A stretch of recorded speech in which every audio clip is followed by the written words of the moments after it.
We are recording.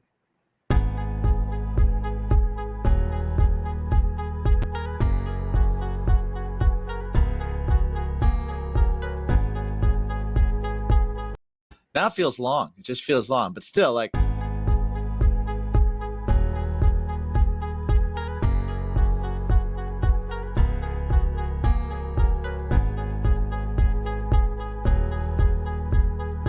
still feels long. I don't It's know. like you're playing it out. Right? Yeah. No, I don't think you can play it out. Okay.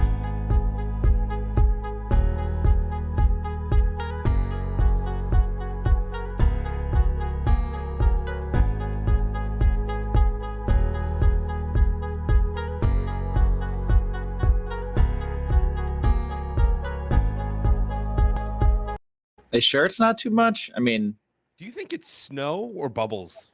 Like champagne bubbles? oh, it's a really good question.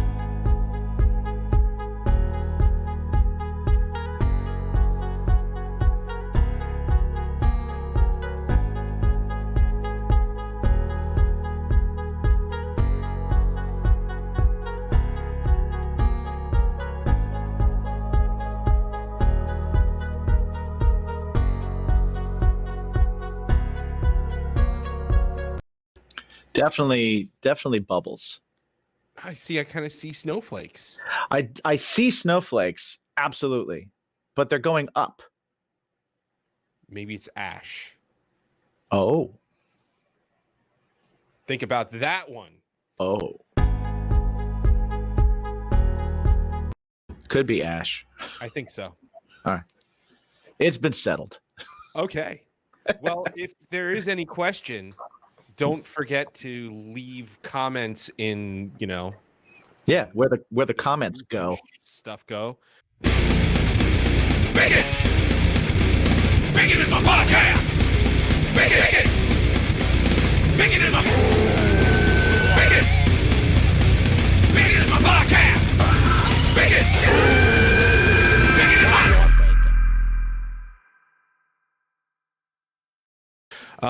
For those of you who don't know, he is Jimmy from Craving Strange. I am Mike from Something Heavy, and together we are... Bacon is my passion. And this is Bacon is my podcast. Yeah. Where we talk about things and stuff and do countdowns. Yeah. Stuff and things. I can count down really well from 30 to about 2 or 3. I can get to 2. I just can't seem to get to 1. Yeah. I hope that doesn't bother anybody. I hope it does.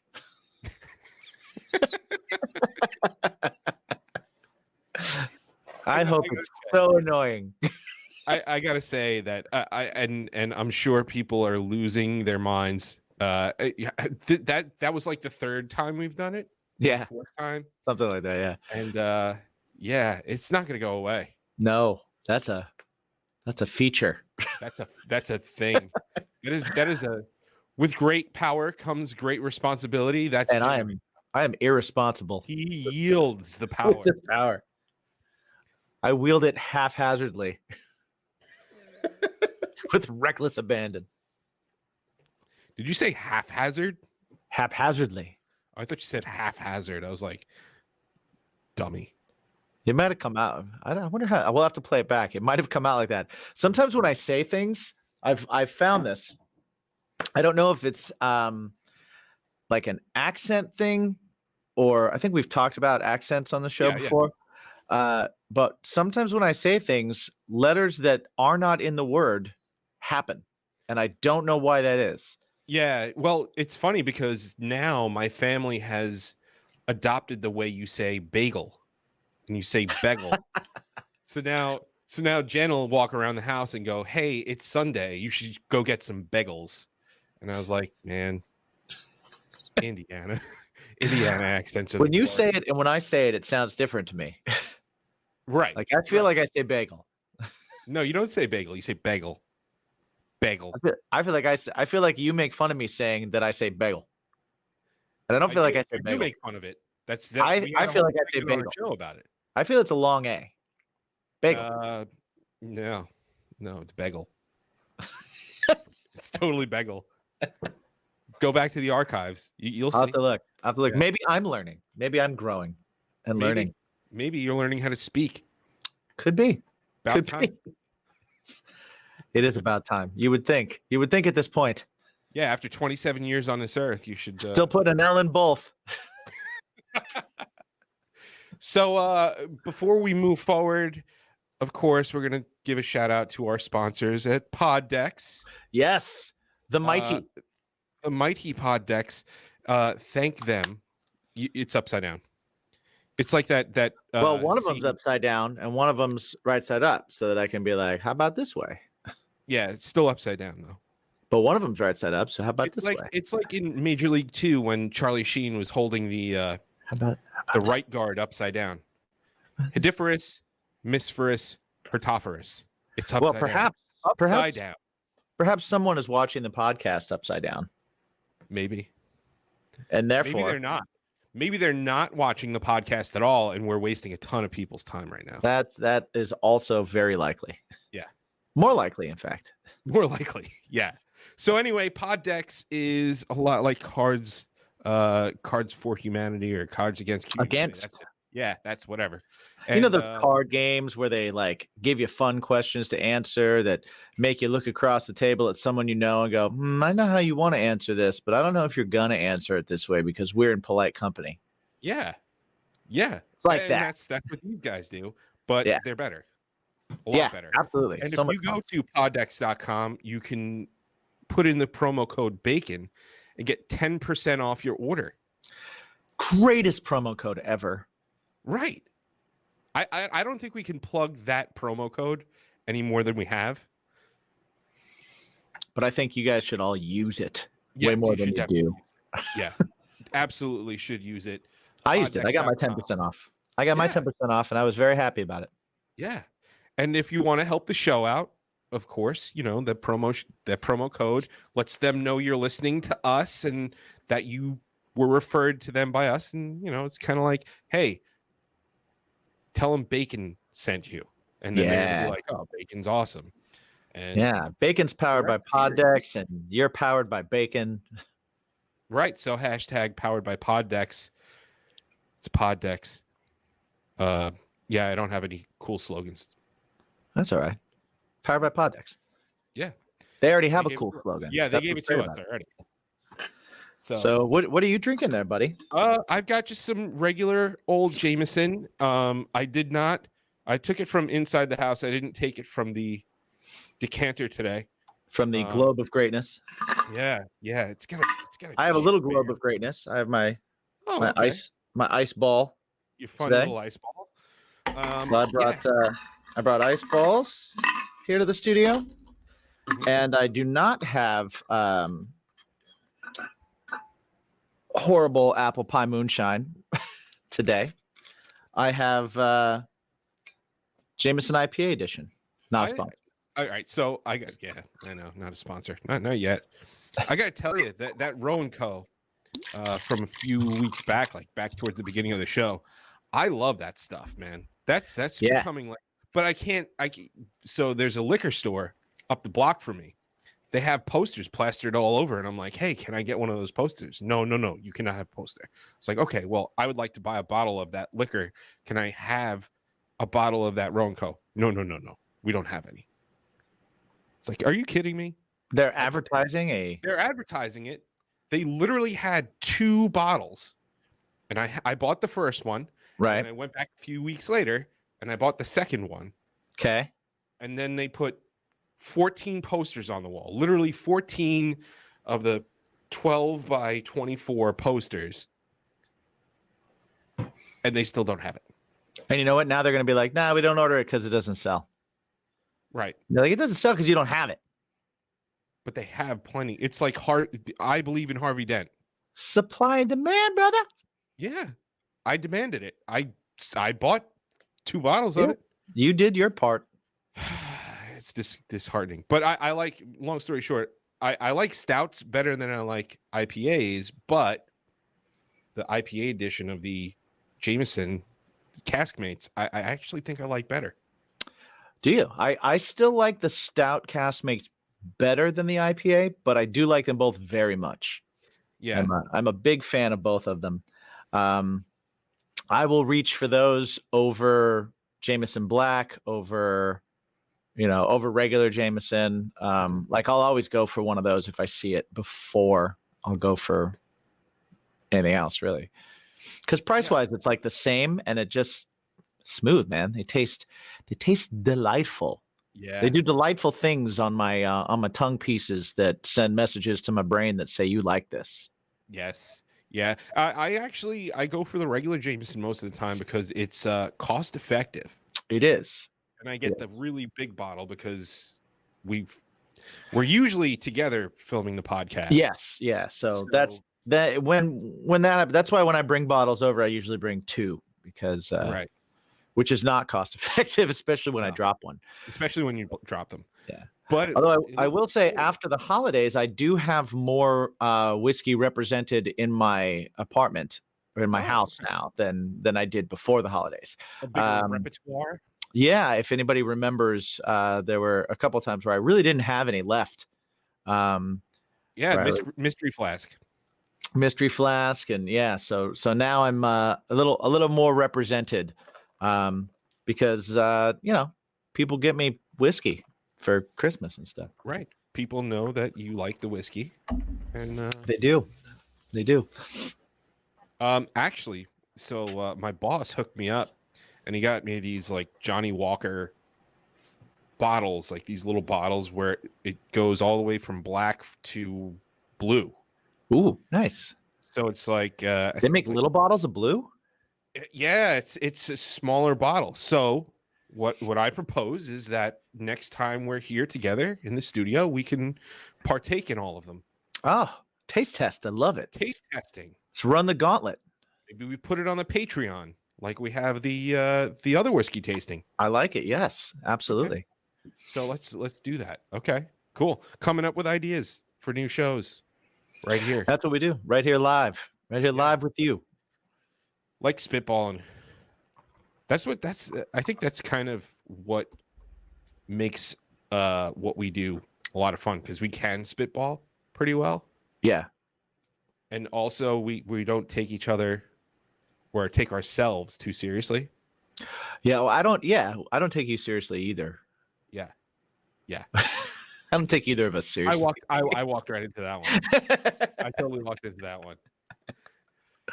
But no, I agree. I think that's what does make it kind of fun is the whole idea when we even started this was like, hey, you know what we do for the first hour that we hang out anyway? Let's invite people, because I personally, I know you have too, but I personally had so many people go, I would love to be just like a fly on the wall when you guys hang out.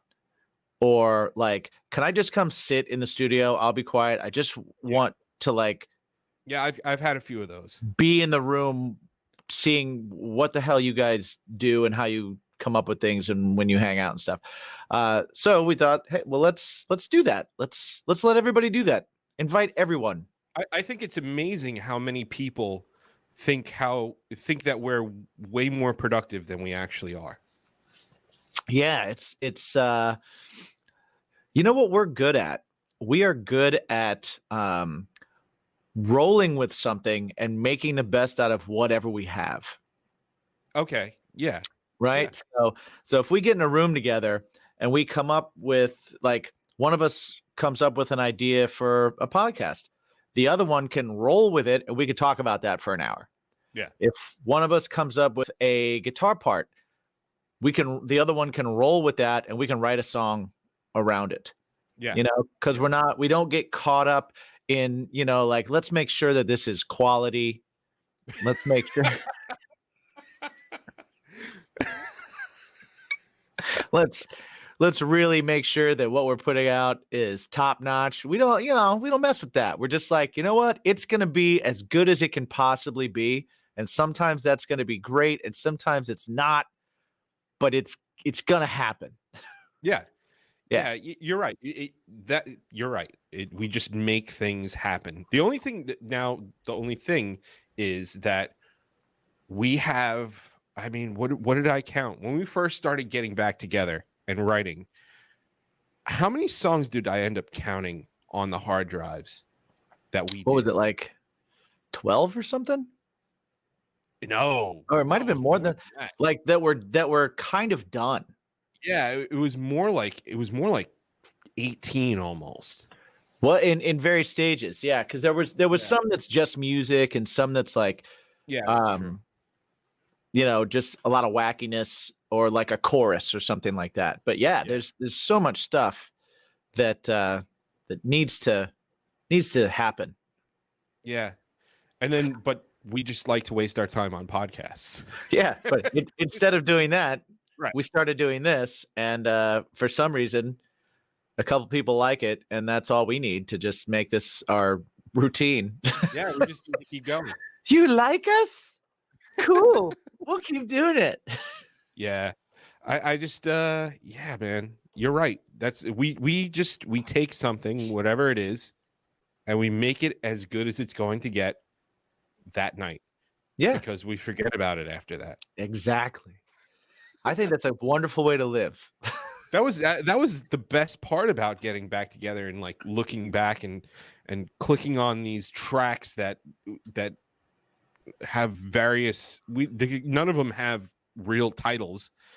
Right. They have dates, they have different things to name them, and DJ has spoken about that on the Hard Rock Lunchboxes, that I always have 100 different files of the same song trying to make it sound better and do better Right, this right. and that. But yeah, in the beginning, when you don't really have a song title in mind, you tend to get a little creative and really have some dumb song titles.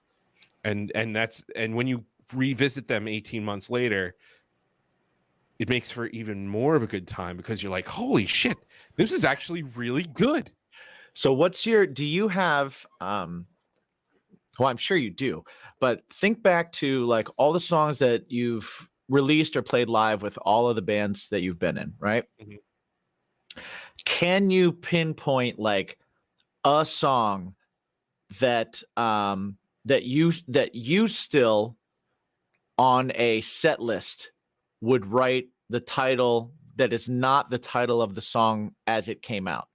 Okay, so for me, Did that make sense for anybody listening, or was that just like, you know, the golf That's ball going around the hole but not going in? Like what? so what I okay, so let's give a little backstory here, because I think what people need to understand is that being musicians and being writers, songs can take shape in different ways. And when you first start naming a song, or when you bring a song to a band that may not be, it's going to be in various iterations of done. Right. It's going to be some parts are finished, whatever. So a lot of bands work instrumental first, and then we gotta, as vocalists, have to work around that.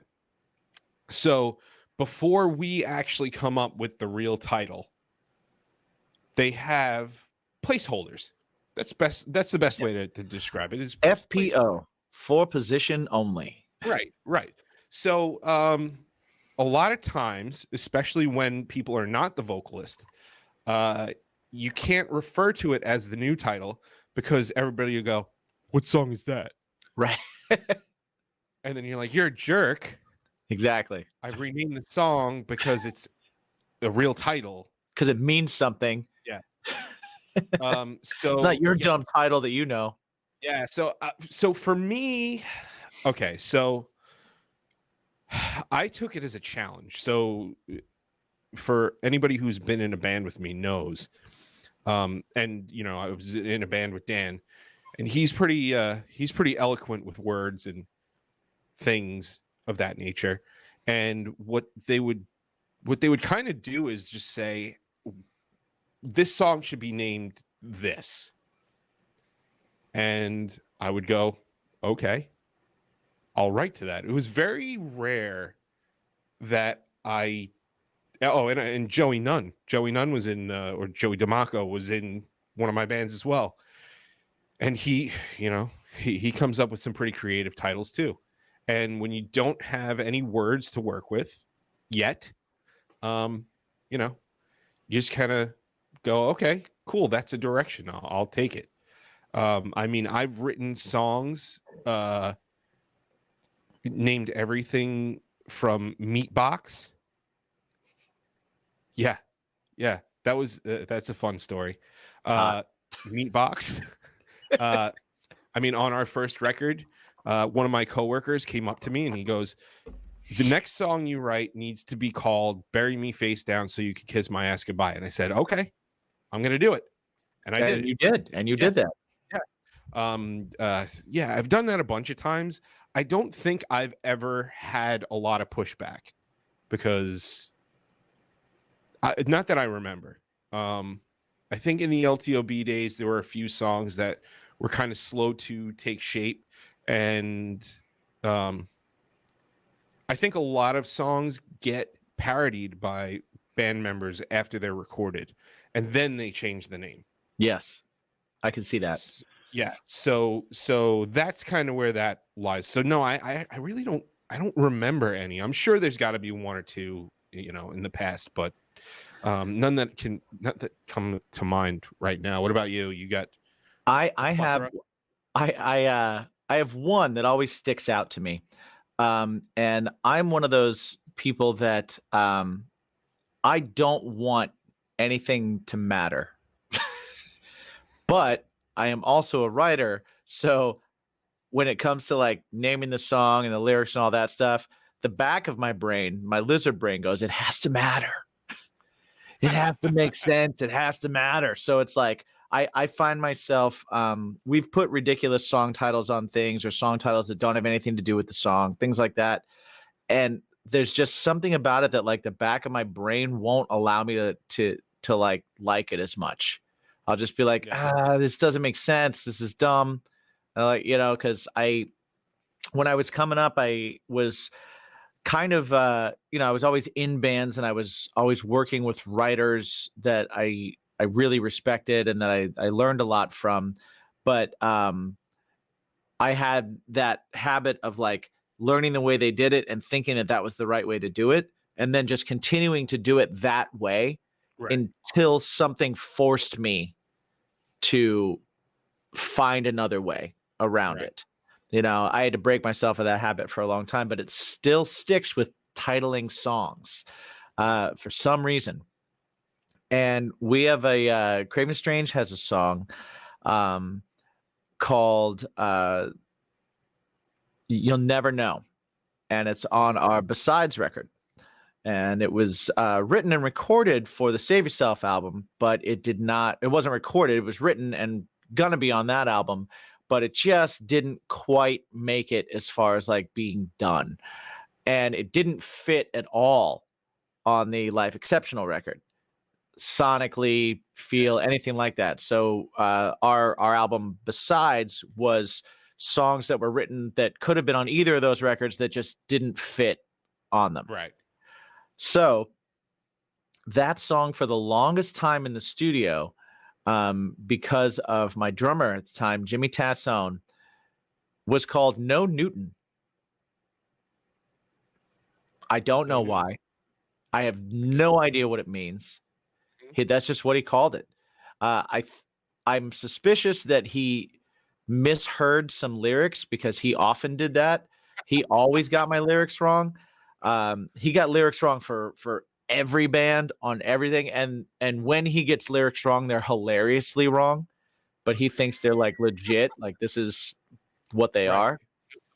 I remember we opened for an 80s like late 80s early 90s metal band called Skid Row, and I like a lot of 80s music. I don't like a lot of 80s hairband music. But I also do love a lot of 80s hairband music. Listen, there's certain ones, man. And Skid Row was one of those ones. Like I really, they have a record called Slave to the Grind, and I love that record. I love so many songs on that record. I could put that record on right now and just rock out to it. I love it. You've Gone Wild, 18 in Life. Come on, man. Well, okay, so That was great. those two songs were their big Not on hits that from their first record. Yeah. And it was their debut album. The second album, Slave to the Grind, first metal album to ever debut at #1 on Billboard, actually. Interestingly enough. But 18 in Life, the song everybody knows, right? The chorus to 18 in Life. What are the lyrics? 18 in life. You got it. You got it. Mr. Tassone legitimately thought like and sang along and really like didn't like the song because of the lyric he thought that they said, which was wrong, and hated the song because of it. Right? And we opened for them. They didn't have Sebastian Bach, the original singer. They had a different singer. He was terrible. They were awful. I stole his tequila. That's a whole other story. But we're sitting there in the crowd, and Jimmy's there and his girlfriend's there, and she's singing along to the song, and he like looks at me and he's like, "Man, what a dumb lyric." I was like, "What?" Like I actually I think it's a pretty good lyric. Yeah. 18 in life, you got it. Like it's a story about a kid that like shoots another kid and goes to jail. He thought, believed, owned, like if sat down and given a piece of paper and a pencil and said, "You write me the lyrics to that song, and if you're correct, I'll give you $1 million." He would have written down with his hand, 18 in life. Good golly.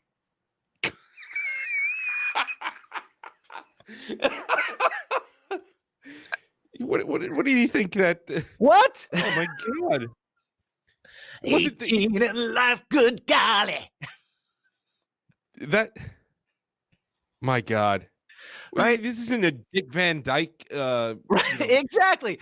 And the best part about this is I would be willing to put money down that you and that every single person that's listening to this podcast right now, as I was going through talking about what he may have thought, no one, not one of you came up with good golly. Not one of you. I didn't expect that. Actually, I covered that song in FFR. That was one of our first covers. Actually, It's a great song. It's a great song. I've covered that song in like for Will It Sound Good Heavy rehearsals like once or twice. We've played around with that song. We should do a Sound Good Heavy acoustic. Ooh, that'd be good. That's a fun song to sing because it's a tough song to sing. Yeah. Well, luckily I can scream, so the ending isn't that bad for me. Right. Yeah, I can't. So the ending is very difficult for me. Yeah, you should try screaming. It's way easier. But I can sing it that high. So that's there. Sometimes on a good day. Tune down.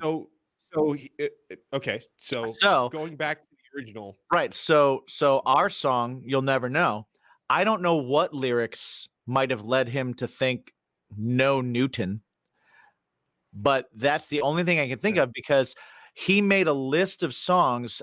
We had like 3 big cardboard sheets up on the wall in the studio with song titles and beats per minute next to them because we were working on playing along while we were using a metronome. So for those of you that are not musicians, a metronome is just something that you set at a certain time and it gives you like a click, right? And those clicks are all the same distance apart. So like if you put it on 60 BPM, that click is once per second and you get 60 of them in a minute and you go faster or slower. So we were practicing with a metronome. So just to tighten up. And so he wrote down all these song titles and I'm looking up there and there were a few of them that I was like, what song is that? I have no idea what song that is. And No Newton was one of them. And a couple of the other ones, like as we changed the titles, it was fine and it just kind of worked. Right. But for some reason, that song, anytime I would put on a I set list, You'll Never Know, Jimmy had no idea what song I was talking about. see. I don't, and I'm as we were talking about this, the song is playing back in my head. I know the song. Right. I don't know where the hell it would come from. I have no idea either. No idea. No idea. Dude, you So- got it. Good golly. Syllables? Yeah, I don't know. I don't know. I don't know. But back to one of the things that I was talking about, and you know, working with other people, and you know, I like to try and let people have some input and stuff like that. And a lot of my band stuff, it's done music first, and then you write vocals over it. That's how you include other people into the process. I know, you know, Jim does this a lot of times, and I do it a lot of the time. I'll just present a song, Right. pretty not completely done, but pretty much done. And like, you know, a Yeah, lot of it's people not- don't realize. It's not that- quite like, here, play this, but it's like, hey, here's like a lot of this. Right, and there may be tweaks here and there, but course. I mean, as far as like the real world is concerned, we've written a whole song already. Okay. So that's the way things have worked, you know, more recently for me. But in the past, I've always tried to, especially being a guitar player first, is I've always been like, guys, if you have lyrical content or anything, like any ideas that you want to add to this, like, let's do it. Like, I'm all about it. I like having input and stuff like that. So, you know, a lot of the guys would mess with me and just be like, well, you know, this should be the title, you know, like Meatbox. Right. And the story behind Meatbox is it was a pedal, it was a compressor pedal by DOD. Oh, And Joey DeMacco had one. of course he did. and Of course he had did. one. And then he for whatever reason, he gave it to me. Okay. And I had no use for it or whatever. So what I do with it is I would repair my other pedals, like I'd have Boss pedals and stuff, and I just pilfer off of that, and I just use parts to fix my pedals, right? Little did you know More- that is the greatest pedal of all time, and you just didn't know it yet. Wait, more on that later. But so I would just take from this thing. So that was always funny. So he gave that to me, and then also there was a time and a place when KFC had some insane box that had some stupid amount of chicken, and we you know, being a band and you always egg each other on, you're just like, Joe, you couldn't eat that whole thing, you couldn't do that. So we dubbed that the meat box, and That's great. forevermore, Joey Nunn or Joey DeMacco, one of his names was Meatbox. So they wrote lyrics to this song, they wrote music to this song, and it was a one guitar song. And I said, okay, well, I'm gonna write to it. I want to do one guitar. And they said, well, you can do one guitar, but you have to name the song Meatbox. And I said, okay, fine, I'll do it. So I actually wrote a song called Meatbox, and it was basically about just, you know, somebody taking and taking and taking from you to repair themselves. And it ended up working out, and That's knew pretty none- awesome, actually. Yeah, they knew none the wiser. And then fast forward quite a few years later. Oh, dude, it must have been all of 6 or 7 years later. And Joey texts me and he goes, hey, dude, do you still have the meat box? I said, yeah, of course. It's somewhere in the garage in a box. I don't know how many parts it needs or whatever, but you may need washers and this and that. You want it back? He's like, yeah, I do want it back because I can sell it right now for $400 on eBay. I was like, are you kidding me? Are you kidding me? And that's exactly what he did. That's took great. it. He got all the parts that it needed and sold it on eBay. So again, for those of you that are listening or watching that don't know us, that aren't from our area, that haven't seen the bands and stuff, Joey is a friend of both of ours. I know him as Joey Nunn, Yeah, a lot of people do. and he is a fantastic musician, but an even more lovable human being. Yeah. And he is also like, and this translates outside of musicians, if you have that friend that has all the best tech, Mm-hmm. right?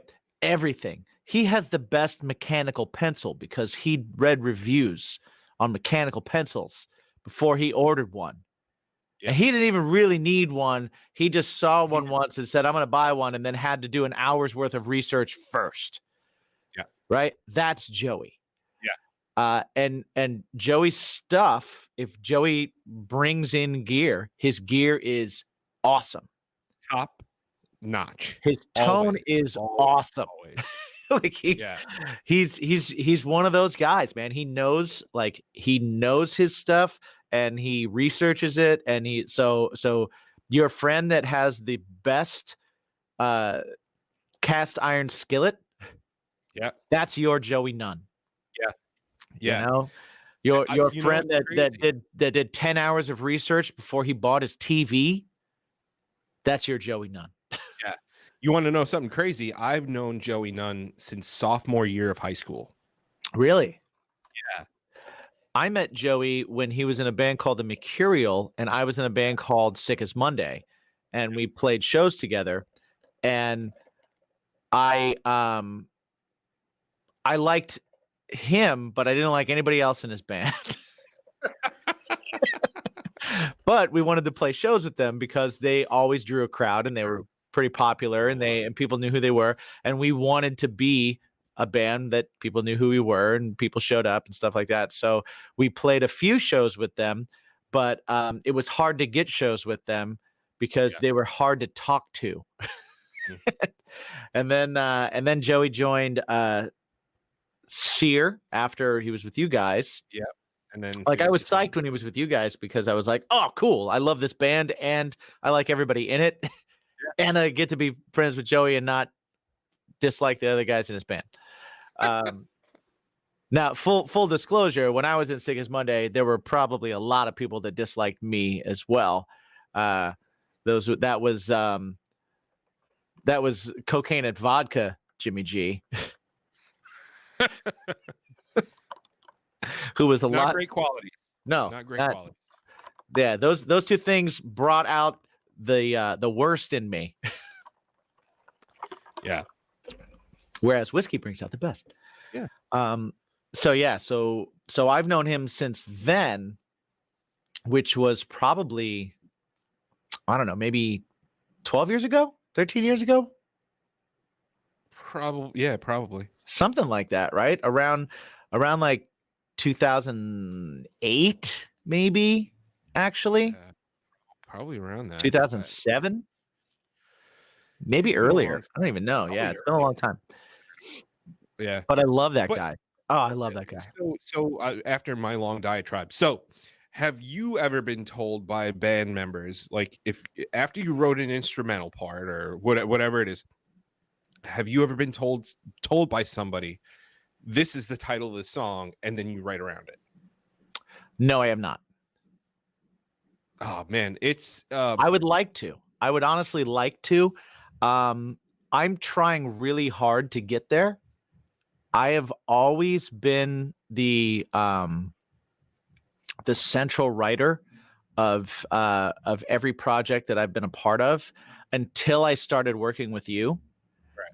And that was the thing that kind of broke some of my, remember, like I said before, how like I had this way of doing things until something forces me to do it different. And working with you forced me to write in a different way. Yeah. And so then I've tried to kind of incorporate that. I always was one that like I was bringing full songs to the band 90% of the time. Yeah. And even if we jam, like we would jam on something and get an idea, and then I would go home and I would write it. And I would Yeah. write it from the jam, but I would write the whole thing and I'd write all the transitions, and then I would come back and go, okay, here it is. Right. And it was more of a case of like, okay, everybody do whatever it is you want to do, but here's your map. Yeah. Right? Here's how long every part is. Here's where the chorus comes in. Here's where everything comes in. Because now I've put lyrics to it, so you can't change that part. Can't change the course. Yeah. Right. Since I started working with you, like the very first time I worked with you, we sat down and like I came up with a guitar thing, and you immediately were like, "Oh, let's put these drums to it and do this, and let's loop this, and let's do this." And then you're like, "You ready to write some lyrics? Get your notes out." And I was like, "Excuse me, what?" I don't know how to do that. And so that gave me a whole different perspective on how to write with another person. And so I've been slowly trying to bring that into the band situation and give everything more of an organic thing.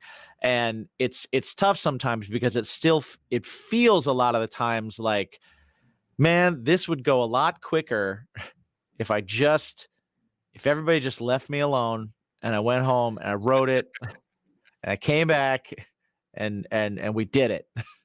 Yeah.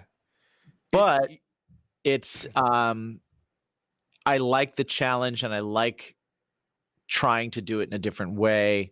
So it's been fun and interesting and stuff, but I have yet to have someone go, here's the title, let's go. The closest I've had to that is you going, here's what lyrics I have and what they're about. Now you write the next part. And I was like, what? It's all an exercise, man. Yeah, It's all an it totally is. And cooperation. that's awesome. Like anything you do in life, I think that once you get into a routine, it's great to get into that routine so that you can progress and so that you can create. Mhm. But then at some point you have to break the routine, otherwise you're not going to create anything new. Yeah. And I think that is that's a big part of what writing should be. So I'm trying. I'm getting there. I still have that like panic attack when like someone in the band goes, "What's this song about?" And I'm like, I don't tell people what songs are about. Yeah, that's something that's hard to get over. Yeah. For me, when I put LTOB together, the first thing I said is it would be really cool to have two singers. Like, and at the time that we were getting together, there was a big surge of bands that were more than one singer. Yeah. But it was a lot of this guy screams and this guy sings. Right. Not a lot of they both do both. And that was something that was pretty important to me heading into a situation like that. So, and then again, working with a second person and in varying degrees of experience, regardless, you just got to kind of be open and just sort of be like, okay, like, what do you want to sing about? Like, what do you feel like? And that's the best way to go, man, is just kind of, or if you have a direction and go, that's here, you just get inside my head and this is what happens. I will say that a lot of times, not a lot, but I'm gonna ruin something for everybody right now. I'm gonna ruin it. So, I'm sure many of our listeners know of the song "Hypocrite." It is LTOB's highest played song. Yep. And fantastic song. Thank you. I really grew to hate it. because what I wrote about and what Artie wrote about are just two completely different things. So I came up with the chorus, and he wrote something, and it was kind of one of those things where he knew his direction, I knew my direction, and there was no middle. Right. And yeah, I just, that song irks me. But if we didn't play it, there would be a mutiny. Well, I think specifically about that song, which all your listeners can find on Spotify or Apple Music or wherever you listen to music right now. Hypocrite, LTLB, Last Turn Off Broadway. The thing knowing that, all right, so let me back up before I speak over myself speaking. Knowing that you felt that, because I've known that you felt that for a very long time because we talked about it. The thing that I found really cool about that, and I still find cool about that, and that I hope you will turn your brain on that song eventually someday, is the realization that like you had your thing that it was about. Artie had his thing that it was about. But when listeners listen to the song, they have their thing that it's about, and that includes both of your ideas and both of your things. And it's a really good example of how, at least for the idea of getting it out there and recording it and letting it be what it is, both of you, or just you, if you were the one that kind of had the thought, setting your ego aside to let the song be what it is, and then allow other people to attach meaning to it. Yeah. Because to me personally, like a song to me is like uber personal. Yeah. And means a lot to me. But at the point that I put it out and someone else hears it, I've kind of figured out how to let that completely go, because at that point, it's no longer personal to me. Okay. It's personal to whoever's listening to it. Right. So when I listen to it, it's personal to me and I get my meaning and I get what I feel and I get my thing. When someone else listens to it, if they get a different thing, I have to not let myself be like, no, you're wrong. You're getting the wrong thing out of it. And I've had that happen. I've had people talk to me about songs that meant one thing to me and meant a completely opposite thing to them.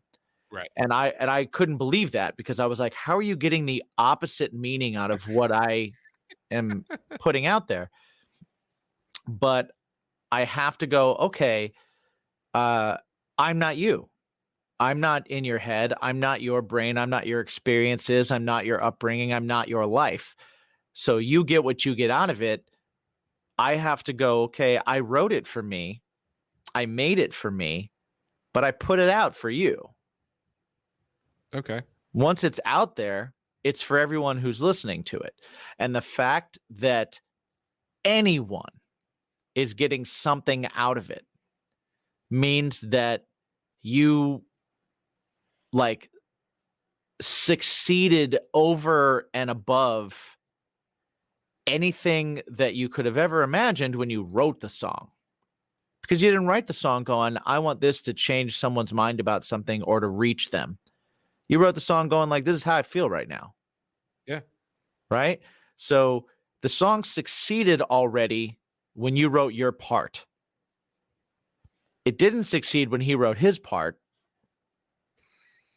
But when someone else heard it and made it theirs, it became this whole other thing that you could have never imagined it being. And thankfully, you guys wrote your parts so that it could do that for somebody. You know, I never thought of it that way. So thank you. Yeah. You're welcome. Now I'm going to try and get over it. You should, because it's a really good song.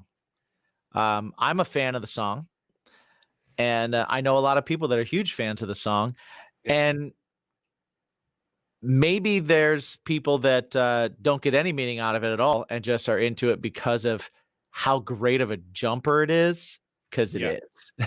Yeah. But Yeah. there's some we- people that are really into the song. Like, it's a well-written song. Like, that's a good one. Yeah. We wrote some bangers. Absolutely. Yeah. But yeah, yeah, the whole, so sometimes it works, sometimes it doesn't, and you take the good with the bad.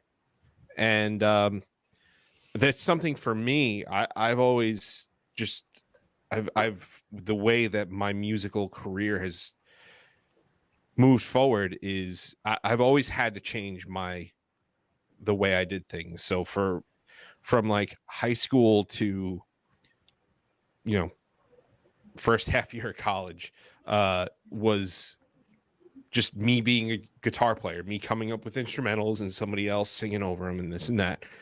Then it moved to becoming a singer and really writing the first songs that I've ever really written. But when I first started, I actually was singing somebody else's lyrics because I was a fill-in. Right. So it was, you know, at the time too, I took artistic license. I changed some melodies. I did some changes with words and whatnot. And then, you know, as we moved on, it was something different every time. Then, then it was a 3-piece, and then then I had a female singer, and then they said, okay, well, we want you to throw some stuff in too. And then it was being a front man again, and then it was being on my own. And so I've always tried to change things up and change the way I've done things. And that's one of the things that's awesome about working with you too, because I can look at things through your perspective and not getting, I'm not trying to suck your dick or anything here, but like you're legit one of my favorite songwriters ever. Stop flirting. Yeah.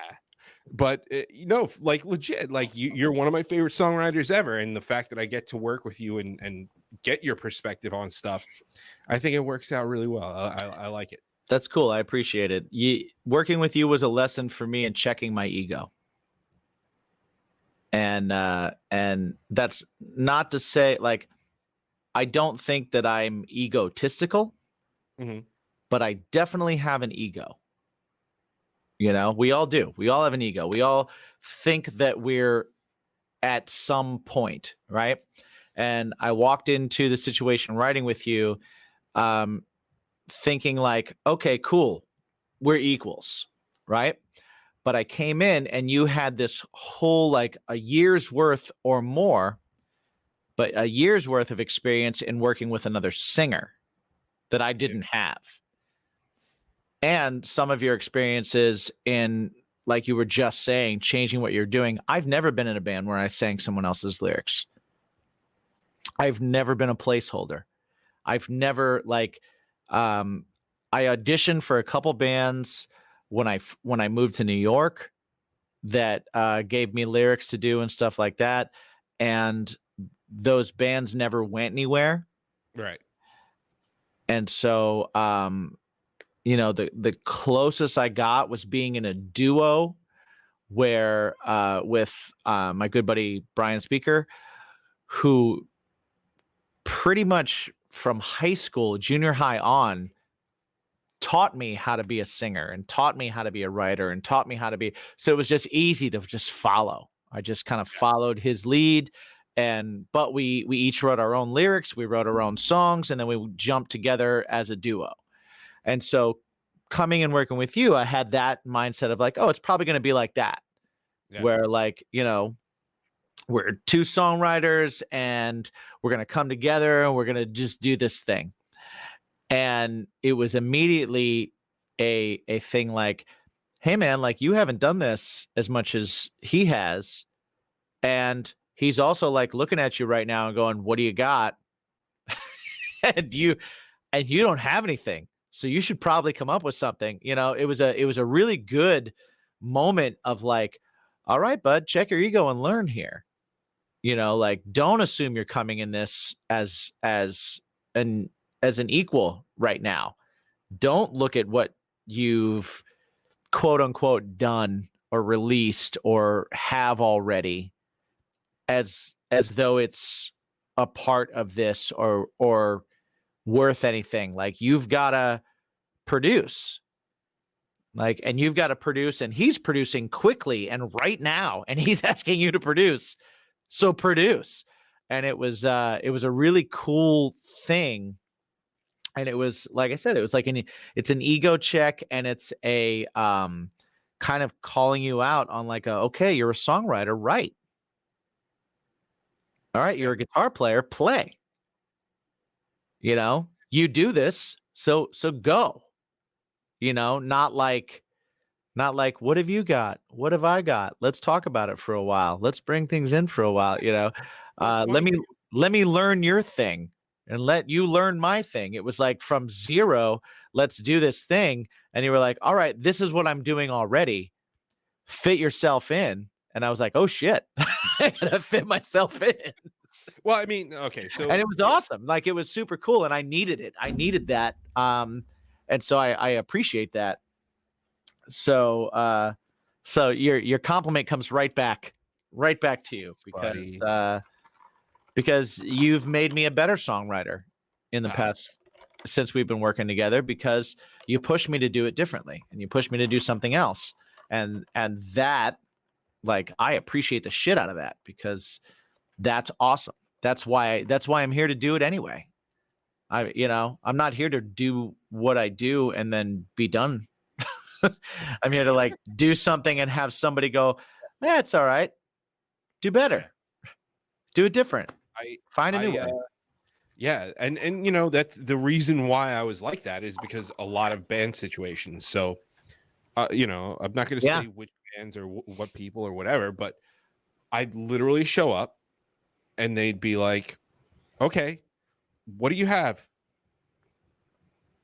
There's 4 other people in the room. Right. Why is it what do I have? Or there's 3 other people in the room. Why is it what do I have? So I either had to have something or be prepared to stare at other people for 2 or 3 hours.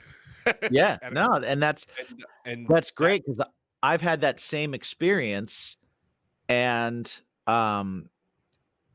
saying, what do you have? And have someone come back at me with like, I have this, this, and this, is a different experience to where you go, oh shit.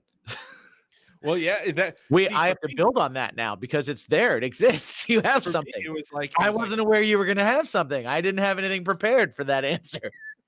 Well, yeah. Well, you know, the thing was, you were coming in to with me, and right. I couldn't not have anything. Right. Well, I felt the same way. So it was cool. It was definitely cool. Wow, what a love session that was. Yeah, right? It was great. I love you, man. I love you too, buddy. Those that are listening, never be afraid to tell your friends you love them. Yeah, we do that. We've been doing that a lot. Yeah. Huh?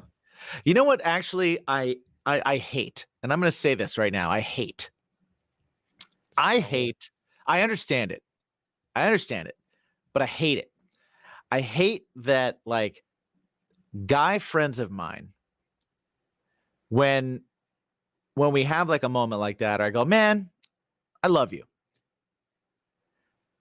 A lot of them have to be like, yo, man, no homo. I love you too. Like, come on. I mean, it's abundantly clear that they're lying, because they had to point that out. Exactly. Exactly. Let's just make out. I know the preconceived notions of this, but for real, no homo. Yeah, I just think that's silly. I think it's a silly thing. I've always thought that was a silly thing. Yeah. I was like, yeah, okay. because that doesn't even make sense, because you know, my friends that are gay, I love them and they Yeah. love me. And they don't have to say that. They don't have to say, "Yo, man, homo, I love you." What does that even mean? Does that mean I'm not hitting on you? No shit. Why do you have to say that? Oh man. I don't know. Change I don't the know why world. that bothers me, but I always feel No, like I get it. man, do you like you are you really that like are you insecure to the point where you have to like go, I just want to make sure that you know that when I tell you that I have affectionate feelings for you, that I don't mean that I would like to take you out on a date. It's so funny because now that one that what is it 6 letters has such a big long explanation. You've defined the whole thing. Right? It's so dumb. It is It's pretty so dumb. dumb. It is pretty dumb. Well, that was a good love session, but I think it's time for the Oh, we podcast got to do a powered by Poddex. of the week. And Yeah. it's Jim's turn. Oh, it is my turn. That's right. That's right. It is my turn. So I've got my camera in position that you can actually see the shuffle this week. Yeah, that's true. I can see the shuffle. I need to get my bearings with the camera, but You've got it. Yeah, it's right to the left of or to the right. My looking of your name, which is good. I could see it. My name's super long now because I added the bacon as my passions. you know what? I think I'm going to take the something heavy off. You should probably just take the other things off. People know who we are. Yeah, people. Yeah, We plug the crap out of our bands. So we do absolutely. I mean, it's another one of those things where it's just like marketing. enough already. But this isn't a marketing podcast. This is two dudes hanging out. All right, Jimsy. Sweet, let's So- do this. Here I am. I've got all these cards. All right, your thumb on your left hand. Uh-huh. All right, whatever finger is opposite of that thumb directly, that's the Uh-huh. card I want. Pinky. That's the pinky. So he's got it fanned out. His pinky was directly opposite his thumb. That's the one I picked. And this is the one because it. All right, that's the one. If you could change one thing about yourself, what would it be? And you can't change the not gay part about yourself. Well, I mean, that would be a fun thing to change. Yeah. Let's see. If I could change one thing about me. Well, I'll tell you what. I've been consistently trying to change something about me for years, and it's been happening little by little by little by little. And that is I can be very mean in the way that if I think it's funny to me, I will like bury somebody if it's entertaining to me. So one thing that I'm actively trying to change about myself is I'm trying to be less of one of those people that will that will stop thinking about somebody else when I'm being entertained. Because if it's entertaining to me, man, I'll put you in the ground. And then I'll feel bad about it, but I'll be like, man, it was so funny when it was happening. All right. So All right. that's one thing. And that's like a real deal thing that every year I kind of take a little bit of stock in myself. I used to be like, if we met and were hanging out 10 years ago, we wouldn't have been hanging out because you would have probably hated me. I didn't make a lot of new friends at that time. I just had a lot of friends that like knew me as a real person, and then however I acted based on whatever substances I was on, and then whatever was in my brain at the time, and whatever excuse I can come up with that's not really an excuse, it's just that I was an asshole. they were like, yeah, but if you get to know him, he's a really good guy. He really cares a lot about his friends. Yeah, I mean, oh, all right. So we spoke about my first conceptions of you. I was, you just wore eyeliner, whatever. That's not cool, but I'll still wear eyeliner if I want to. Just if I'm that's going for a look, I'm going for a look, man. yeah, yeah. And so Bacon is my fashion. we I feel like you and I always got along though. Yeah, And it's been a long time. it's been a long time. Yeah, I think I was past. I had already had my my come to Jesus moment uh on those type of things before I met you. Okay. But it was recently before I met you, so I might have been on really good behavior. Cool. It might have been one of those times where I was like, okay, it's new people and you like them and you think they're talented and you want to be their friends. Don't be a dick. Because normally, like, I used to be the type of person that, like, I would watch someone speak. And if you watch someone talk and you watch someone in like a conversation with somebody else, and you look at their eyes and you look at their body language, you can find when something is said that makes them uncomfortable Right. or that betrays a little bit too much. Like they said something that they wish they didn't, or things. You can pick up on those things.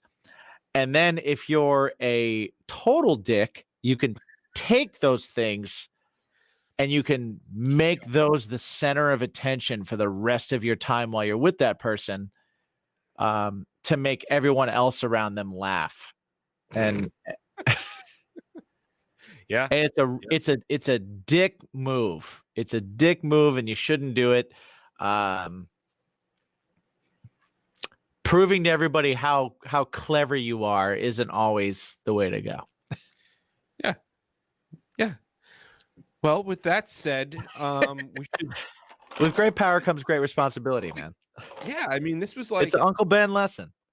yeah, this was like a serious ending, huh?